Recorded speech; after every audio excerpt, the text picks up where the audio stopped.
Mr. Speaker, this Christmas, the Prime Minister is the Grinch of the grocery store. Yep. According to Dalhousie University, the cost of groceries will be up $1,000 in 2026 for a total of $17,600 just to feed a family of four. The Liberal Grinch, who brings in an industrial carbon tax on the farm equipment, fertilizer and food processors. The Liberal Grinch with a food packaging tax. The Liberal Grinch with a $78 billion inflationary deficit. Will he get rid of all of these hidden grocery taxes so Canadians can feed themselves at Christmas? The Honourable Minister of Finance. Mr. Speaker, it's Monday and we have good news. Canadians knows it. It's all in the budget, Mr. Speaker. There's a lot of good news.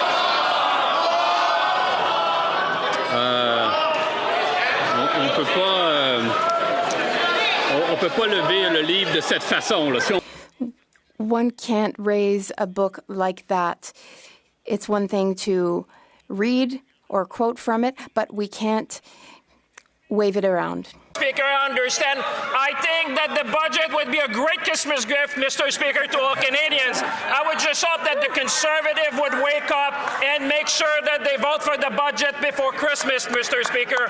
We're going to build our nation. We're going to create jobs. We're going to build housing. We're going to create infrastructure. Mr. Speaker, this is the best gift they can give to Canadians. I just hope they'll do the right thing for them. The Honourable Prime Minister said that he should be judged by the price of food at the grocery store. Well, the food price report gave the Liberals a failing grade. It confirmed that food prices are going to increase $1,000 a family next year, a cost they simply can't afford. But Canadians didn't need a report to tell them that. They are experiencing it every single day. Canadian food banks are on the brink. In Foothills, the Okotoks Food Bank served more than 21,000 families last year. That is unbelievable. Why is the Prime Minister forcing Canadians to food banks instead of reducing taxes on farmers, fuel and food? The Honourable Minister of Jobs and Families. The opposition party likes to talk about farmers, but let's talk about what farmers were going through last year. 66% of agricultural land in Canada was experiencing drought, extreme drought, Mr. Speaker, which drove up prices of beef. And not only that, Mr. Speaker, all across the world, prices for imports like coffee and tea and cocoa and strawberries and oranges went up as a result of climate change, Mr. Speaker. We focus on the things we can control, and you know what we can control? Putting more money in the pockets of Canadians. Why won't they get on board? The Honourable Member for Foothills. This didn't happen yesterday. A decade ago, when the Liberals took office, the average weekly food bill was about $160 a week. A decade later, it has doubled to $340 a week. That's $17,500 to feed a family of four. That is unbelievable in a country like Canada. And our Canadian food banks can't manage the load. And these aren't just strangers. These are friends, families, co-workers, neighbours, all relying on food banks. Why is the Prime Minister sticking to his ideology, increasing taxes to grow the food, transport the food, and buy the food, instead of lowering those taxes so Canadians... The Honourable Minister of Jobs and Families. Focused on imaginary taxes. We're focused on what actually helps Canadians. And you know what helps Canadians, Mr. Speaker? More money in their pockets. A decade ago, the Canada Child Benefit was worth up to $6,000. It's now worth up to $7,200, Mr. Speaker. It's kept pace with inflation. It's made sure that families have what they need to buy those children the food they need. And Mr. Speaker, we haven't stopped there. Everything we do is focused on making sure Canadians can weather the tides, no matter their good times or bad. The Honourable Member for Brantford, Brant South, Six Nations. This Prime Minister told Canadians he should be judged by prices at the grocery store. Well, the results are in, and the Liberals have failed. In my community of Brantford, City Council declared a food insecurity emergency. Liberal inflationary spending is causing a run at food banks. Grocery bills have doubled, and the outlook for 2026 is even worse. After all this damage, will these Liberals finally admit that their taxes and reckless spending caused this crisis and scrap them now before even more Canadians go hungry? Great question. The Honourable Minister of Agriculture and Agri-Food. Thank you, Mr. Speaker. Mr. Speaker, let's drill down into the report everybody seems to be talking about. Let's quote, food prices are influenced by a variety of global factors, including climate change, geopolitical conflicts, input and energy costs, food distribution, food processing, and regulations. Mr. Speaker, it's not the Liberal Party. It's what's happening around the world, everywhere around the world. Let's get serious about this and help Canadians. The honourable member for Brantford, Brant South, Six Nations. Canadians are tired of excuses. They want groceries they can afford. 100%. On the food price report, they put it bluntly, if 2025 was difficult for Canadian households, 2026 won't be easier. After the most expensive Prime Minister in Canadian history has already shattered household budgets and forced families into desperation, Canadians are now being told the pain will only deepen.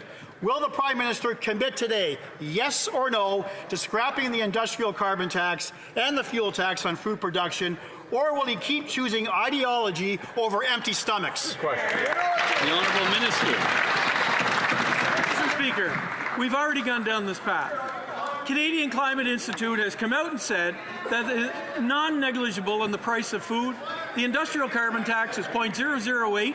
Mr. Speaker, we know definitely well that that's not the case. There's other factors in the world that are taking place. A geopolitical trade war, climate change, drought in the prairie provinces. These are all adding to the rise in cost of food, Mr. Speaker. They know that, so let's get on board and treat Canadians fair.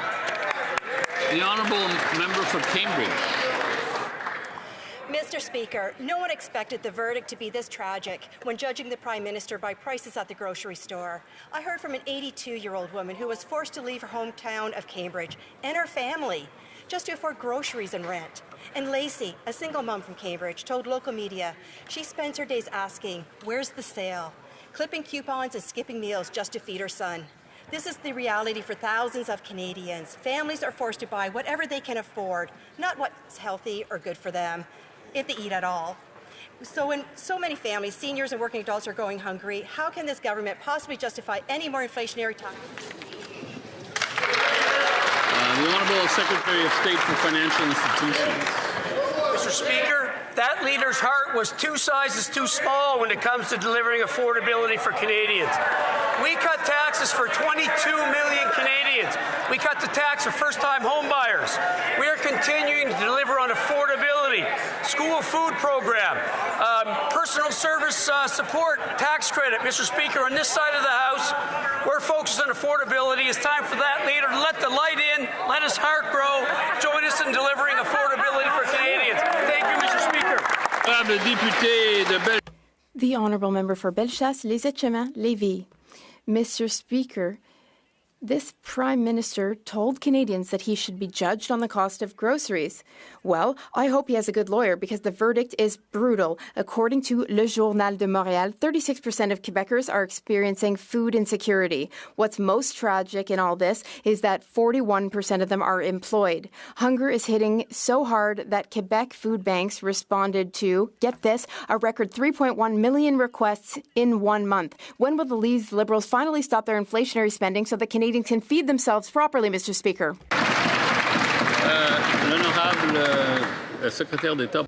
The Honourable Secretary of State for Children and Youth. Thank you, Mr. Speaker. Our investments are helping families. Budget 2025 contains many investments for children and families. This includes the school food program, which will help families save up to $800 a year. There's also the Canada Child Benefit, which can be about $8,000 a year for up to $8,000 a year for children under 6. We are here for Canadian families and children on this side of the House.